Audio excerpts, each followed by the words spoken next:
नमस्कार दर्शकों, आप सभी का स्वागत है एक नई वीडियो में। तो आज यहाँ पर दो पक्ष जुड़ चुके हैं, तो यहाँ पर एक आध्यात्मिक डिबेट होने जा रही है जिसको आप जरूर देखें। उससे पहले मैं आपसे कहना चाहूँगा इस वीडियो को लाइक करें और चैनल को सब्सक्राइब करें, इस वीडियो को पूरा जरूर देखें। चलिए हम यहाँ से इस वीडियो को स्टार्ट करते हैं। तो सर बताइए आपका क्या प्रश्न है?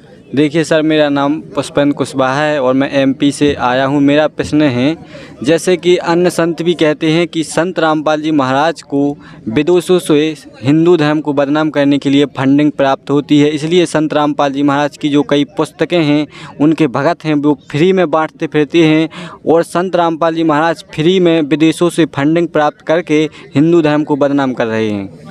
तो दर्शकों, हम जो संत रामपाल जी महाराज के शिष्य हैं उनसे इस प्रश्न का जवाब जानते हैं। क्या संत रामपाल जी महाराज विदेश से फंडिंग करते हैं और ये फ्री में पुस्तकें बंट पाते हैं? ये सत्य बात है क्या?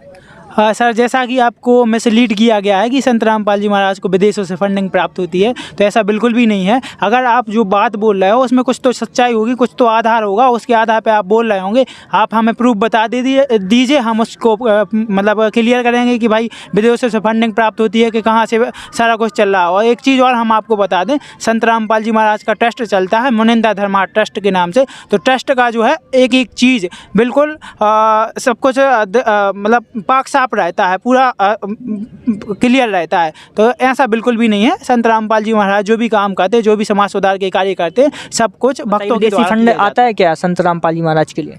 फंडिंग की बात करें तो मैं दुनिया वालों की आंखें खोल देना चाहता हूं। फंडिंग जो है, अब आप लोग करेंगे फंडिंग, मैं पूछना चाहता हूं देशवासियों से कि 1398 से 1518 के बीच फंडिंग किसने दी थी?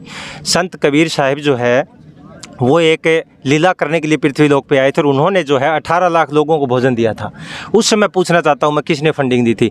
जिसमें 3 समय का भोजन और तीनों समय में दोहर और मोहर, ये चीज़ें असरफी सोने के असरफी उसको मोहर बोलते थे, ये चीज़ें जो बांटी गई और 3 दिन तक जो अखंड भंडारा चला, जहाँ पर 18 लाख लोगों ने भोजन पाया और जिसके अंदर ये नहीं था कि सिंपल रोटी सब्जी थी। उस समय जो है मिठाइयाँ, 56 प्रकार के भोजन हम कह सकते हैं उसको, 56 प्रकार के भोजन थे और 3 दिन तक अखंड भंडारे चले। और जो है वहाँ पर जो है फंडिंग किसने दी थी? यानी कि ये पूर्ण परमात्मा है, पूर्ण संत है, पूर्ण परमात्मा के अवतार हैं संत रामपाल जी महाराज। यहाँ पर किसी व्यक्ति के फंडिंग देने से ये भंडारे नहीं चलते। मैं बताना चाहूँगा, जहाँ पर लाखों लोग, अभी पीछे जो समागम था उसमें 3 दिन तक अखंड भंडारा चला, जैसे वही लीलाएँ जो काशी बनारस में जो हुई थी उस समय जो है 18 लाख लोगों ने पाया। अब 18 लाख नहीं है। अब अगर मैं पृथ्वी लोक की बात करूँ तो इसके ऊपर 500 से प्लस आश्रम है और जहाँ पर जो है अखंड भंडारे चले थे, यहाँ पर देसी घी के अंदर भंडारे चले थे, जिसके अंदर जलेबी, बर्फ़ी, बूंदीराम, लड्डू राम, ये जो है मिठाइयाँ परोसी गई थी। और बाकी की तो मैं शायद काउंटिंग करना मुश्किल होगा। जब भंडारे में हमने देखा जो लोग प्रसाद पा रहे थे, तो ये फंडिंग से नहीं हो सकता। ये पूर्ण परमात्मा के अवतार है संत रामपाल जी महाराज और ये वो शक्ति है जिसके शब्द से जो है पता नहीं क्या कुछ प्रकट हो सकता है। और इसी प्रकार जब हमने देखा भंडारे में, हमने एक सीन देखा था भंडारे में, जब हम गए तो वहाँ पर जो बड़े बड़े कंटेनर थे जो दूध के भरे हुए खड़े थे, बड़ी बड़ी जो कंटेनर थे जिनके अंदर जो पीपों की संख्या करूं तो काउंटिंग करना मुश्किल था, देसी घी के जो पीपों की संख्या की जाए तो। ऐसी प्रकार जो है पीछे हमने देखा था रोहतक के गोहाना जो रोड के ऊपर जो एक वहाँ पर डेयरी दूध प्लांट के अंदर जो एक प्रोग्राम रखा गया था काफ़ी 2-3 साल पहले, वहाँ पर हमने देखा था, जिसके अंदर ट्रैक्टर ट्रॉलियों के अंदर जो है लड्डू जलेबी की, जैसे ये गांव के अंदर जो देहात की बात करें तो जहाँ पर जो है तूड़ी भर के लेके आते हैं, ट्रालियाँ तूड़ियों की भर के लेके आते हैं खेत से जो है, ऐसे वहाँ ऐसे जो है ट्रैक्टर ट्रॉलियों के अंदर जलेबी की एक ट्रॉली चल रही है, जैसे जलेबी राम, उसके ऊपर पूरा का पूरा भक्तों ने ऐसे टोकरी जैसे मिट्टी की भरते हैं ट्रालियाँ ऐसे भरी हुई थी। एक हमने देखी जिसके अंदर पूरी थी, एक हमने देखी ट्रॉली जिसके अंदर बूंदी राम थी, एक हमने देखा कि टैंकर था पूरा बड़ा जो रायता राम का भर के आया, जिसका जैसे पीछे से पानी जो घरों में डालते हैं टैंकर के द्वारा, जो उसका जब पीछे से बाल खोलते हैं तो ऐसे ये दूध की नदियाँ बहाना, ये ऐसे भंडारे के अंदर ऐसे मिठाइयों का प्रयोग, ये फंडिंग से नहीं हो सकता। एक व्यक्ति कितना फंड दे सकता है? अगर दान पात्र की, कुछ लोग दान पात्र पे बात करते हैं कि दान पात्र से आता होगा, 50 रुपये, 100 रुपये, 10 रुपये, मैं कितना दान दे सकता हूँ? इसी प्रकार गरीब तबका, मीडियम लोग ज़्यादा जुड़े हैं, जिनको भगवान की तलाश थी, जिनको सुख चाहिए थे, ऐसे लोग जुड़े हुए हैं।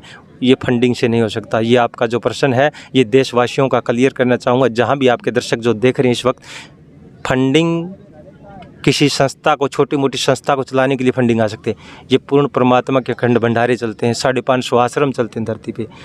फंडिंग से नहीं हो सकता, ये परमात्मा की शक्ति है। चलिए दर्शकों, तो हम अगले प्रश्न की तरफ बढ़ते हैं। तो सर आप अगला प्रश्न आपका क्या रहेगा? देखिए सर, हमारा जो दूसरा क्वेश्चन ये है कि संत रामपाल जी महाराज की जो पुस्तकें हैं, कई ऐसी पुस्तकें हैं जो हिंदू धर्म से मेल नहीं खाती हैं और बड़े बड़े कथावाचक जैसे देवकीनंदन ठाकुर जी महाराज हो गए और पंडित प्रदीप मिश्रा जी हो गए, इन्होंने भी संत रामपाल जी महाराज की जो पुस्तकें हैं वो पढ़ने से मना किया है कि संत रामपाल जी महाराज अगर जो फ्री में पुस्तक आपको दे रहे हैं इनको नहीं पढ़ना है, क्योंकि ये आपको सनातन के खिलाफ ले जा रही हैं और संत रामपाल जी महाराज की जितनी भी जो पुस्तकें हैं वो हिंदू धर्म के खिलाफ ही बनाई गई हैं। चलिए तो दर्शकों, इस प्रश्न का जवाब संत रामपाल जी महाराज के सच्चे से जानते हैं, क्या जो उनकी पुस्तकें हैं वो हिंदू विरोधी हैं? तो सर इस बारे में आप क्या कहना चाहोगे? सर मैं आपको क्लियर करना चाहूँगा, संत रामपाल जी महाराज की जितनी भी पुस्तकें हैं किसी भी प्रकार से किसी भी धर्म विरोधी नहीं है, ना तो हिंदू धर्म विरोधी है, ना ही किसी और भी अदर किसी भी धर्म के विरोधी हैं। संत रामपाल जी महाराज की जितनी भी पुस्तकें हैं उनमें सभी सदग्रंथों से सभी धर्मों के शास्त्र को मिला के उन्हीं की फ़ोटोकॉपी संलग्न की गई हैं और प्रमाण भी दिखाया गया कि भाई जो पॉइंट टू पॉइंट बात की गई है उसका प्रमाण है, फ़ोटोकॉपी संलग्न की गई है। तो आप कैसे कह सकते हो भाई संत रामपाल जी महाराज की पुस्तकें हिंदू विरोधी हैं? आप ये बताइए। चलिए तो सर अब आप क्या कहना चाहोगे? देखिए सर, मैं कहना चाहता हूं कि अगर संत रामपाल जी महाराज की जो पुस्तकें हिंदू विरोधी नहीं होती तो हिंदू के जो बड़े बड़े धर्म गुरु हैं जैसे प्रदीप मिश्रा, देवकीनंदन ठाकुर जी, अनुरुद्धाचार्य जी महाराज जी, ये संत रामपाल जी महाराज की पुस्तक पढ़ने से मना क्यों करती है? अगर ये हिंदू धर्म के माने हिंदू धर्म के जो अनुसार होती तो ये भी इनको पढ़ने के लिए कहते, लेकिन ये कहते हैं कि ये हिंदू धर्म के खिलाफ हैं पुस्तकें, इसलिए पढ़ने से मना करते हैं। चलिए सर बताइए, आप इस बारे में क्या कहना चाहोगे? इस विषय में मैं ये कहना चाहूँगा, जैसे कि सर ने बताया कि जैसे हमारे जो बड़े बड़े कथावाचक हैं, देवकीनंदन है, प्रदीप मिश्रा है, ये लोग मतलब जो ज्ञान गंगा पुस्तक है ना, इनको क्या बता रहे हैं कि विरोधी हैं, हिंदू विरोधी हैं और उनका ये भी कहना है कि संत रामपाल जी महाराज सनातन के दुश्मन हैं। तो मेरी आपसे यही रिक्वेस्ट है कि जो वो लोग बता रहे हैं कि इनकी पुस्तक धर्म विरोधी है, कम से कम अगर आप एजुकेटेड हैं इस आधुनिक युग में, आप समझदार तो होंगे और यदि आप सच्चे हिंदू हैं तो आप जो उस पुस्तक में ज्ञान लिखा है उसको एक बार पढ़िए और जो अपनी यूथेंटिक बुक है गीता जी, उसमें एक बार आप मिला के देख लीजिए। हमारे गुरु जी ये नहीं कहते कि तुम हमारी बात मानो, ये बोलते कि जो हमारी गीता जी में लिखा है आप उसको एक बार सत्संग सुनिए, जो हम बता रहे हैं उसको मिलान कीजिए, ठीक है? तो आपको खुद मालूम चल जाएगा कि जो सनातन का दुश्मन एक्चुअली में है कौन।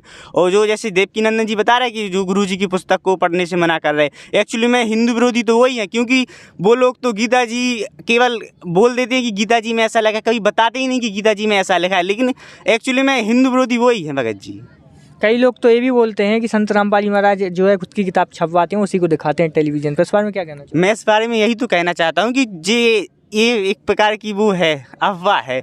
मैं आपसे ये नहीं बोल रहा कि गुरुजी छपवा रहे उसको, जैसे हमारी जो गीता जी में जो लिखा है, जो बोल रहे हैं अपनी साइड से कुछ नहीं बोल रहे, जैसे हमारी गीता जी में जो लिखा है उस पर उंगली रख के बता रहे कि देखो भाई हमारी गीता जी में ऐसा लिखा है और हमें ऐसा करना है। वो अपनी मन से तो एक शब्द भी नहीं बोलते। जो हमारे हिंदू धर्म के जो सदग्रंथ हैं, जैसे चारों वेद हुए, गीता जी हुए, उन्हीं के अनुसार ही तो बता रहे हैं, तो भाई हिंदू विरोधी कहाँ से हो गए? चलिए सर, आप क्या कहना चाहेंगे? सर मैं यही कहना चाहूँगा कि जो जितने भी बाकी धर्म गुरु हैं वो इसीलिए मना करते हैं कि भाई इनकी पुस्तकें ना पढ़ो, क्योंकि उनके धंधे चौपट हो रहे हैं। उनकी सारी पोल खोल के रख दी है संत रामपाल जी महाराज ने। अगर संत रामपाल जी महाराज की लोग पुस्तक पढ़ेंगे तो इनको लोग कहीं पर भी टिकने नहीं देंगे। इनकी कथावाचक जो है ना वो कथाएं नहीं बाँचेंगे, मतलब कथाएं सुनने के लिए बिल्कुल भी नहीं आएंगे। इनको ऐसे ही धुतकार के भगा दिया करेंगे। अगर पुस्तकों में जो गूढ़ ज्ञान लिखा है ना वो सबके सामने आ जाएगा, दूध का दूध और पानी का पानी हो जाए। इसलिए ये लोग बोल रहे हैं कि भाई पुस्तकें ही ना पढ़ो, अगर पुस्तकें पढ़ लेंगे तो इनकी पोल खुल जाएगी। बस सिंपल सी बात यही है ना भाई।